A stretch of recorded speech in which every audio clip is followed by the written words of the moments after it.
राहुल गांधी की भारत जोड़ो न्याय यात्रा मुरादाबाद से शुरू हो चुकी है। प्रियंका गांधी भी इस यात्रा में शामिल हुई हैं। मुरादाबाद से शुरू हुई इस यात्रा में प्रियंका गांधी अमरोहा, संभल, बुलंदशहर, अलीगढ़, हाथरस और आगरा होते हुए फतेहपुर सीकरी तक साथ रहेंगी। प्रियंका गांधी को यूं तो चंदौली से ही इस यात्रा में शामिल होना था, लेकिन अस्वस्थ होने के चलते वो शामिल नहीं हो सकी थी। वहीं यात्रा के दौरान किस तरह राहुल गांधी और प्रियंका गांधी ने पीएम मोदी समेत बीजेपी पर जमकर जुबानी प्रहार किया, आप भी सुनिए। तो ये हुआ बीजेपी का सिस्टम। एक व्यक्ति ध्यान भटकाता है, कभी आपको बॉलीवुड की बात बताएगा, कभी आपको उधर देखने को कहेगा, कभी सर्जिकल स्ट्राइक की बात करेगा, मगर ध्यान भटकाएगा आपका।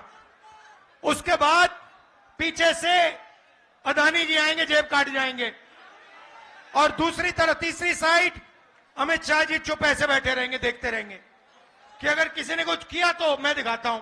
ये इनका सिस्टम है। अब मैं आपसे सवाल पूछना चाहता हूं, इस देश में पिछड़ों की कितनी आबादी है? 50% पिछड़े हैं। इस देश में माइनॉरिटी की कितनी आबादी है? 15% माइनॉरिटी है। इस देश में दलित कितने? दलित भाई 8% नहीं 15%। और आदिवासी कितने? 8%। जोड़ के बताओ मुझे, 50 और 15 कितना हुआ? 65। 65 और 15 80। 80 और 8 88। भाई और बहनों, मैं आपसे पूछना चाहता हूं, ये जो 90% जनता है इस देश में, दलित, आदिवासी, पिछड़े, माइनॉरिटी, इनको इस देश में कितनी भागीदारी मिल रही है? यह सबसे बड़ा सवाल है। आप सबसे बड़ी कंपनियों की लिस्ट निकालो, 200 कंपनियां सबसे बड़ी वाली, उसमें 90% का एक मालिक मुझे दिखा दो। आपको एक मालिक 90% का नहीं मिलेगा। उसके बाद आप मैनेजमेंट टीम में की लिस्ट निकालो, उसमें आपको 90% का एक नहीं मिलेगा। फिर आप कहो ठीक है, 90% हिंदुस्तान की कंपनी का मालिक नहीं बनने चाहते। मैं नहीं कहता, मगर आपने मान लियो, कह दिया, तो फिर मैं आपसे पूछूंगा, भैया ठीक है, 90% के मीडिया में कितने? मीडिया में कितने? एक नहीं है।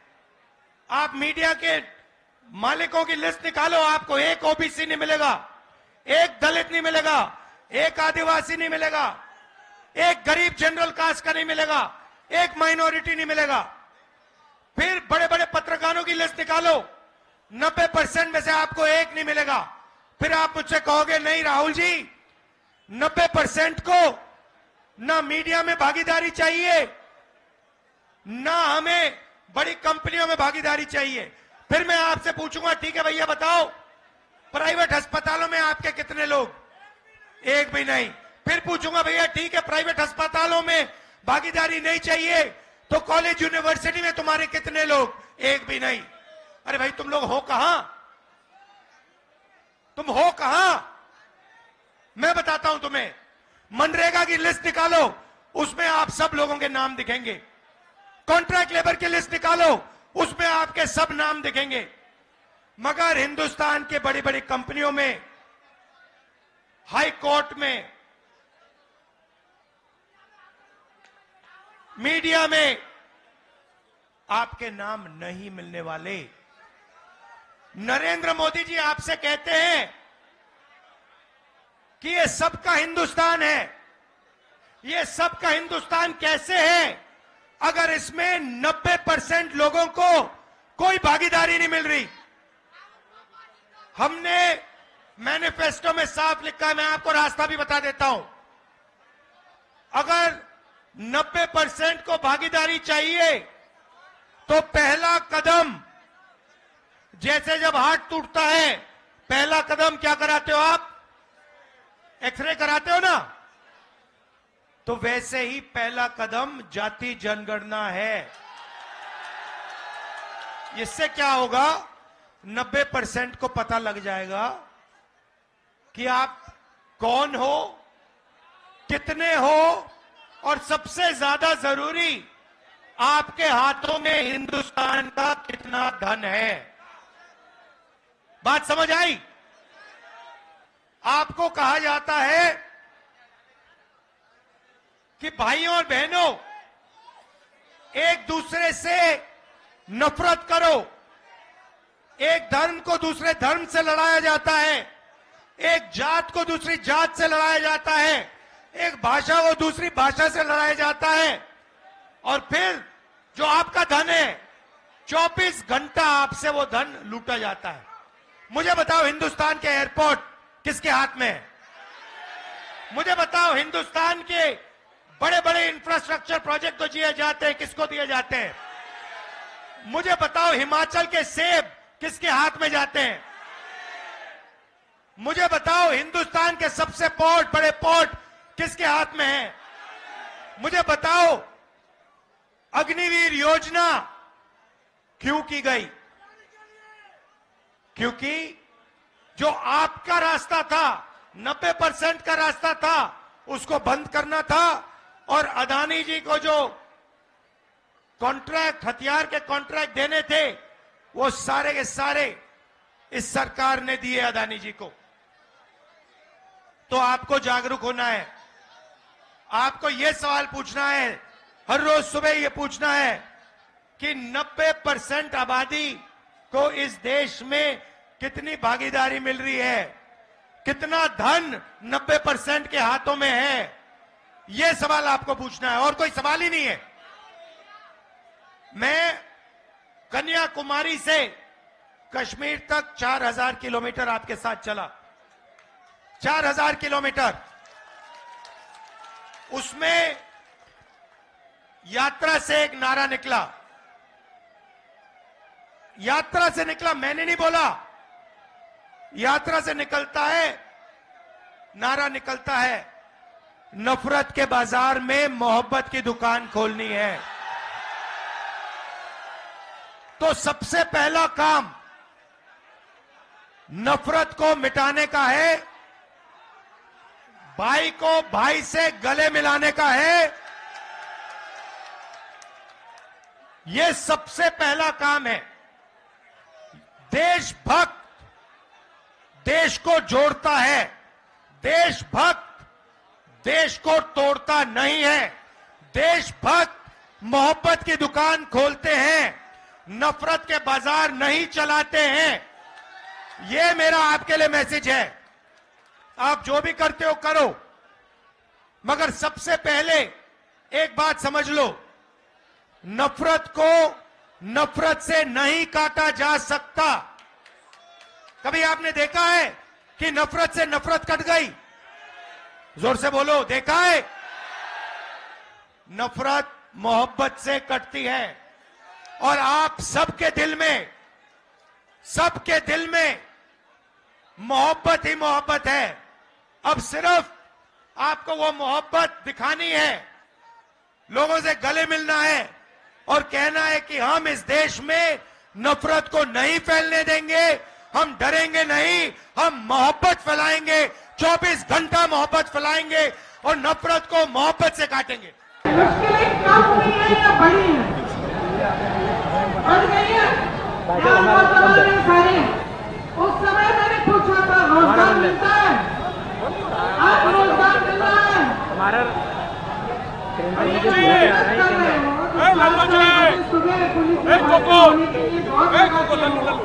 तो सेना में भर्ती होने के लिए दौड़ लगाते हो, उसके बाद जब परीक्षा लिखते हो, उसके लिए फीस भरते हो, माँ बाप मेहनत करके ट्यूशन पे भेजते हैं, ये सब करने के बावजूद क्या होता है? आपको मालूम है कि 28 लाख बच्चों ने, यूपी के 28 लाख बच्चों ने पुलिस का भर्ती का इम्तिहान दिया है। 28 लाख, सोचो, इसका मतलब है कि यूपी के लगभग हर गांव में से 4 या 5 नौजवानों ने परीक्षा दी। एक आशा थी, एक उम्मीद थी उनके मन में, ये नहीं मुफ्त में कुछ मिल रहा है। पढ़ के मेहनत करके वो चाहते थे अपनी परीक्षा में पास कर। क्या हुआ? हो गया। अब घर में लड़ाई भी 22 में मैंने आपसे कहा था कि हमने घोषणा पत्र बनाया था, उसमें हमने पूरा प्लान बनाया था, पूरी योजना बनाई थी कि ये जो पेपर लीक बार बार होते हैं इसको रोकने की क्या योजना हो सकती है। उसमें जॉब कैलेंडर था, उसमें ये था कि एक कमीशन बनेगा और जितनी भी ये जितना भी अन्याय हुआ है उसको ठीक करने का काम होगा। और जॉब कैलेंडर में हर जो भी डेट था, परीक्षा का डेट, नियुक्ति की डेट सारी पहले से तय, और जो उससे इधर उधर होता उसके खिलाफ कार्रवाई होती। तो ये तो 2-3 मुद्दे हैं, पूरे 10 मुद्दों का हमने एक पूरा प्लान बनाया था। तो मैं आपसे एक सीधी सीधी बात कहना चाहती हूँ, देखो चुनाव फिर से आ रहा है कि नहीं? फिर से आपको अपना मत डालना पड़ेगा। अब आप खुद ही देख रहे हो, बार बार भाजपा की सरकार आ रही है, केंद्र में आ रही है, प्रदेश में आ रही है, आपकी बेरोजगारी बढ़ रही है, आपकी मुश्किलें बढ़ रही हैं। तब किसान आंदोलन कर रहे थे 2 साल पहले, आज किसान आंदोलन कर रहा है। तब सड़क पे बैठे थे ठंड में सर्दी में, आज बैठे हैं। तब उनकी सुनवाई नहीं थी, आज उनकी सुनवाई नहीं है। और इसी तरह से आप सोचिए, जब तक बुलडोजर चलता है इनका, तो किसके घरों पे चलता है? किसके घरों पे चलता है? कौन से बोलो? जिसने 6 किसानों को अपनी जीप के नीचे कुचला, उसके घर से क्या बुलडोजर चला? जिसने महिलाओं के साथ अत्याचार किया, उसके घर पे बुलडोजर चला? जो ये पेपर लीक के घोटालों से पैसे खाए जा रहा है, उन लोगों के जिन्होंने पैसे खाए, जो बार बार ये घोटाला करते हैं, बार बार लीक कराते हैं, उनके घरों में बुलडोजर चला? नहीं चला ना। सोचिए, ऐसा बहुत बड़ी बड़ी बातें दिखावे के लिए जितने बड़े बड़े इश्तिहार आपको दिखते हैं, जिसमें आपको दिख रहा है कि बहुत तरक्की हो रही है, जब तक आपकी तरक्की नहीं होगी, तब तक आपको रोजगार नहीं मिलेगा, तब तक आपके पेपर लीक बंद नहीं होंगे, तब तक आपकी तरक्की नहीं हो सकती। जब तक यहाँ की महिलाएं सुरक्षित न हो, आगे बढ़ नहीं पाए, तब तक आपकी तरक्की नहीं हो रही है। तो मैं सिर्फ आपको, मैंने उस समय भी बोला और अभी भी बोल रही हूँ, अपने अनुभव को देखो, अपने अनुभव को देखो कि भाई 5 सालों में, 10 सालों में मिला क्या है? नौकरी मिली, दुकान जाते हो तो सब्जी खरीद पाते हो? आपको मालूम है गन्ने का जो दाम है, जो आपको मिलना चाहिए सरकार से, वो हर साल, पिछले 7 सालों में हर साल सिर्फ मात्र 7 रुपए गन्ने का दाम बढ़ा है कि नहीं? 7 रुपए, ठीक है? तो मान लो 5 सालों में 35 रुपए बढ़ा होगा। और आप जब सब्जी खरीदने जाते तो कितने बढ़ गए दाम? आलू मिलता है, प्याज मिलती है, टमाटर मिलता है, आप जाते हो 3 चीजों को लेने के लिए, घर आते हो एक लेके। तो नहीं, देखो, जब तक आपको खुद समझ में नहीं आएगा, जब तक आप अपने अनुभव पर नहीं उतरोगे, तब तक कुछ नहीं बदलने वाला। हम चीखते चिल्लाते जाएंगे, कुछ नहीं बदलेगा। बदलाव तब आएगा जब आप अपनी परिस्थितियों को समझकर अपना वोट डालोगे, जब आप सवाल उठाओगे सरकार से कि मुझे सब्जी क्यों नहीं मिल रही है, इतनी महंगाई क्यों है, मेरा बच्चा पढ़ता है, मेहनत करता है, उसको नौकरी क्यों नहीं मिल रही है, जब तक ये सवाल आप नहीं उठाएंगे, जब तक इन परिस्थितियों को देखते हुए आप अपना वोट नहीं डालेंगे, तब तक आप इसी खाई में डूबे रहोगे। इसीलिए मैं आपसे कहना चाहती हूँ, इस खाई में से निकलो। जब वोट डालने जाते हो सोच समझ के अपना वोट दो। कांग्रेस पार्टी के पास योजनाएं हैं, करके दिखाया है, और आप समझते ही अनुभव से ये चीज समझते हैं। तो आज आपके बीच आकर मैं सिर्फ इतना कहूंगी कि जो भी वोट आप डालने जा रहे हो, बड़ी बड़ी बातों से मत डालो, जो ऊपरी दिखावा है उससे मत करो। जो तुम्हारी जिंदगी में गुजर रहा है, जो तुम्हारा जीवन है, तुम्हारा अनुभव है, तुम्हारी परिस्थिति है, उसको समझ के कि ये क्यों हो रहा है आपके साथ, सबको ये न्याय यात्रा है। राहुल जी, भारत जोड़ो यात्रा में 4000 किलोमीटर क्यों चले?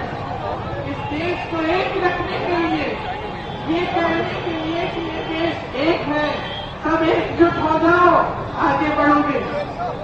आज भारत जोड़ो न्याय यात्रा पे निकले हैं, तो इस यात्रा में न्याय शब्द क्यों जोड़ा है?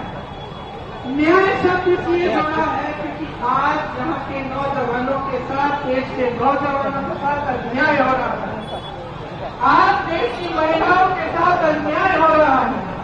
आप मेहनत करते हैं, आपके पेपर लीक होते हैं। आप मेहनत करते हैं, आपको नौकरी नहीं मिलती, रोजगार नहीं मिलता। आप मेहनत करते हैं, महंगाई का सामना करते हैं, किसानों का जो बकाया होता है वो नहीं मिलता, किसानों के कर्ज माफ नहीं होते, बड़े बड़े उद्योगपतियों के होते हैं। तो देखिए, मैं फिर से आग्रह करूंगी, आज हम इस यात्रा में जुड़ने आए हैं तो हमें देखने नहीं आए हैं, अपनी परिस्थिति को समझने आए हैं। और ये समझने आए हैं कि जब तक आप बदलाव नहीं लाओगे तब तक आपकी परिस्थिति बदलने वाली है। बताते चले कि आगरा में 25 फरवरी को राहुल गांधी की भारत जोड़ो न्याय यात्रा में अखिलेश यादव भी शामिल होंगे। इसके लिए कांग्रेस की ओर से अखिलेश यादव को बाकायदा निमंत्रण पत्र दिया गया है। उत्तर प्रदेश कांग्रेस अध्यक्ष अजय राय, कांग्रेस के वरिष्ठ नेता पीएल पूनिया और अन्य नेताओं ने कांग्रेस अध्यक्ष मल्लिकार्जुन खड़गे को निमंत्रण पत्र दिया है। ब्यूरो रिपोर्ट, इंडिया पब्लिक खबर। इसी के साथ इस खबर में अभी के लिए बस इतना ही। राहुल गांधी की भारत जोड़ो न्याय यात्रा से जुड़ी तमाम लेटेस्ट अपडेट्स और देश दुनिया की बाकी खबरों के लिए बने रहे इंडिया पब्लिक खबर के साथ। हमारे YouTube चैनल को सब्सक्राइब करें और बेल आइकन दबाना बिल्कुल ना भूलें।